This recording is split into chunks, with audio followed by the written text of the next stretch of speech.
Black Hollow Asylum sat on the edge of the forest, wrapped in fog that never seemed to lift. Everyone in town knew the stories, how decades ago, patients disappeared one by one. Some claimed you could still hear their screams if you listened closely enough. But to 5 college friends looking for a thrill, it was just the perfect place to spend a night they'd never forget. They were right about that part. It was just after 9 p.m. when the group arrived. Nate was the one who first suggested it, a video series about haunted places. He claimed it was just for fun, that none of them actually believed in ghosts. Jenna, his girlfriend, kept glancing nervously at the crumbling facade.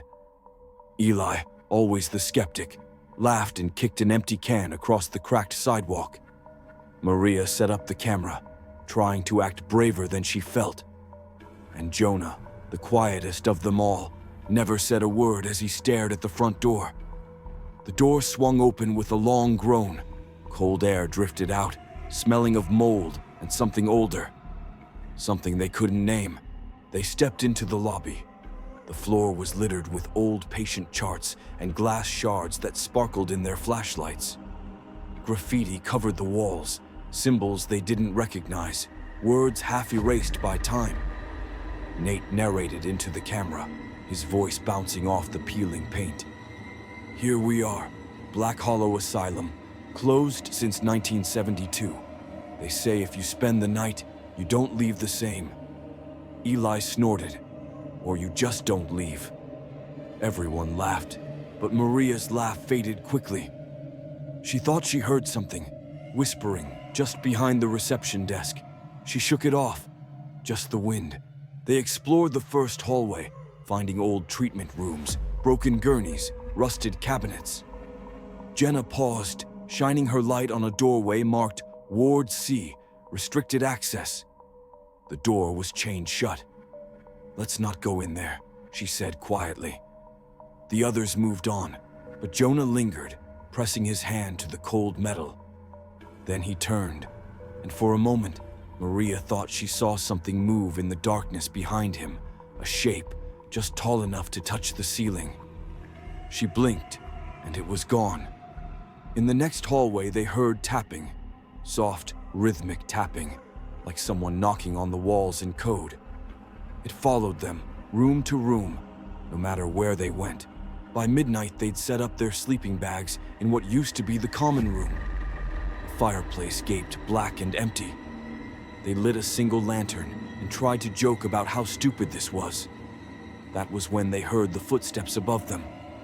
Heavy, deliberate, crossing the ceiling from one end to the other, and then back again. Nate stood up, his face pale. It's probably an animal, he whispered. But no animal moved like that. So slow, so careful. They decided to check it out. The attic door was in the main hallway.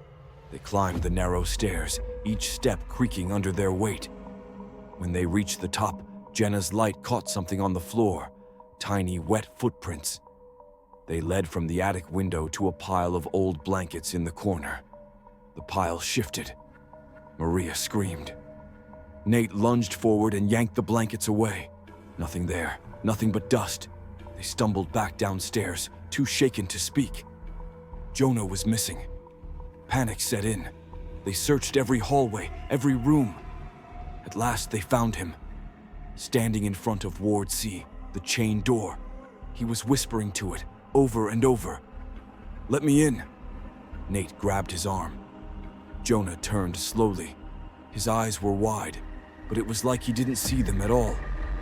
Then, with no expression, he walked away and sat in the corner of the lobby, staring at nothing. Eli decided to check the old nurse's station. It had a rusted intercom console. He pressed a button on a whim. Static crackled through the speakers. Then, a voice. "Can you hear me? Please, help." The voice was soft, childlike, and it was coming from Ward C. They all heard it. Jenna began to cry. Nate tried to convince everyone it was a recording left behind. But deep down, he didn't believe it. At 2:13 a.m., the screaming started. First distant, like it came from far underground, then closer, closer, until it filled every hallway. They clamped their hands over their ears. Still, it wouldn't stop. Jonah began to laugh, a high, broken sound. Then he clapped his hands over his mouth, as if trying to catch the laughter before it escaped.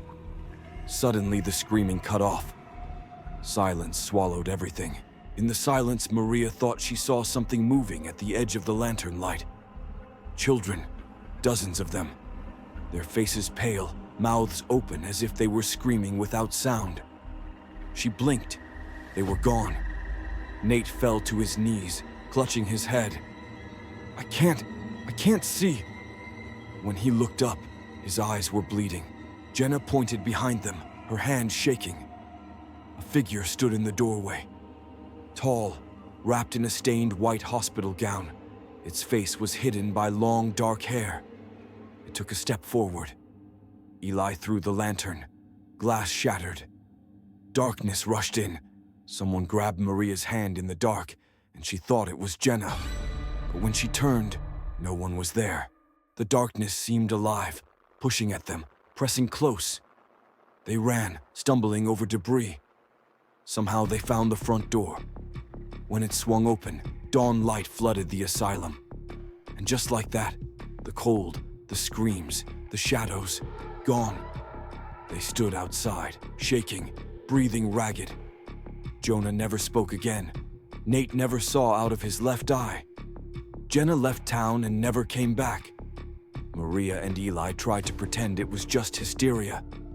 But every night since, Maria wakes up at 2:13 a.m. and hears the footsteps crossing her ceiling. Black Hollow was demolished the next year. But some nights, if you drive past where it stood, you can still hear a voice whispering, "Let me in."